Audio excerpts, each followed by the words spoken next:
Mga walang kwentang facts na mapapasabi ka na lang ng, "What the fuck?" Ang pag-celebrate ng birthdays ay maganda sa kalusugan. Ayon sa pag-aaral, ang taong nagbi-birthday ay humahaba ang buhay. Di lahat ng dog lover ay nag-i-enjoy makipaglaro sa aso. Yung iba, nag-i-enjoy ito ipulutan. Ma-unlock mo ang secret emoji pag nag-comment ka ng hihi.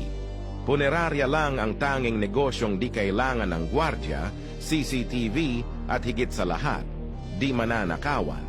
Hindi kaya ng isang normal na tao na lumunok ng laway ng nakapikit.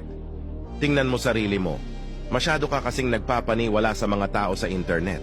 Alam mo bang nai-enjoy ng infant ang infancy tulad ng pag-enjoy ng mga adult sa adultery? Ang true love mo ay ang unang taong lumabas pag pinindot mo ang share button.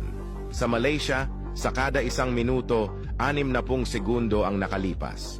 Follow para sa part 2 ng